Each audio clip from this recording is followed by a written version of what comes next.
Sisu took over control of Coventry City Football Club in 2007, saving them from a liquidation within half hour of borderline extinction. However, money troubles had the Sky Blues ground sharing with Northampton Town and Birmingham City Football Club. After liquidation of the club, further troubles came, with Coventry City going down to League One with a 10-point deduction to start their first season in the EFL. Fans protested this for years.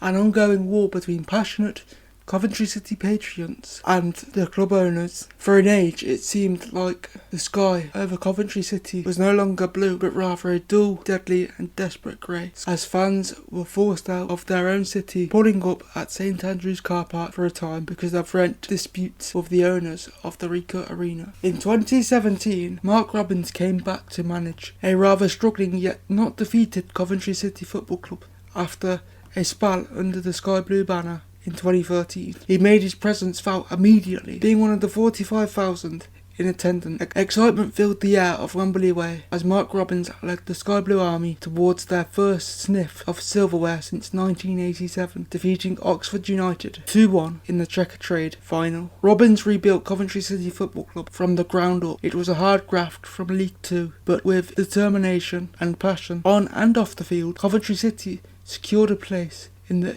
English Football League playoffs before defeating Exeter City for a guaranteed promotion from League 2 into the EFL League 1. Exciting times were ahead for Coventry City. However, the fans still felt that bitter taste of the business side of the once beautiful game, still having no proper place to call home. Fans were crying out for justice with the hashtag Sisu out. The London Wasps were now playing their games at the Ricoh Arena, and hope seemed a long while away for these fans who just wanted to watch their beloved Coventry City play in the city of Coventry. Then enter Doug King. The Ricoh Arena went up for sale, brought out by business tycoon Mike Ashley, but Doug King did the real work in getting ownership of the club. Doug King confirmed 85% ownership of Coventry City Football Club, buying out Sisu in the early stages of 2023. Another key ingredient to Coventry City's later successes. After 6 weeks or so of sharing St Andrew's car park with their bitter rivals, a rugby franchise taking over their home, and just being messed about by bigwigs in suits and backstage politics, Coventry City had made it back to the Ricoh Arena with an owner that believed in them. In 2021, with a global pandemic in the rearview mirror, Coventry City Football Club once had a home again. The Ricoh Arena regenerated into the CBS Arena, and so too did the squad. Coventry City were truly on the up and up, with fantastic football and goals galore from the likes of Victor Gyökeres, Gustavo Harmer, Ben Sheaf and Callum O'Hare. There was something in the air under the lights at the newly crowned CBS Arena. It was magical. Coventry City made it to the playoffs the following season, narrowly missing out on a place in the Premier League after losing out to Luton Town 5-6 on penalties. After losing star striker Victor Gyökeres to Sporting CP and Gustavo Harmer to Sheffield United in the transfer window, Coventry City signed a stable of exciting players in the form of Ellis Sims, Haji Wright, Milan Iwick and Tatsu Sakamoto.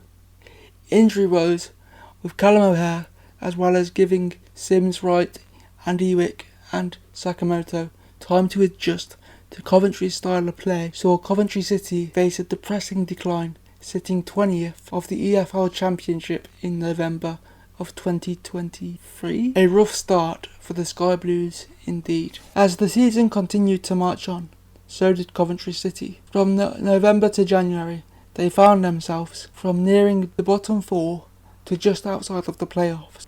We followed the Sky Blue Army on their way to Wembley. Coventry City bested Maidstone United, Wolverhampton Wanderers, Sheffield Wednesday and Oxford United in a decent FA Cup run for the Sky Blue Army. It came down to the semi-finals against Manchester United. United were winning 3-0.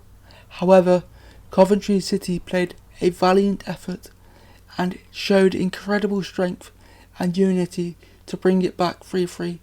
Torp almost getting a fourth before an offside call was made by the VAR in one of the most exhilarating and nerve-clenching games of football I've ever seen. Whilst Coventry City lost on penalties, the atmosphere around Wembley that day was all about Coventry City, with legions of fans echoing the sentiment of their hometown anthem will live and die in these towns. With an owner who believes in the club and fans that having a manager that they can believe in, it's truly a case of if, not when, with Coventry City Football Club.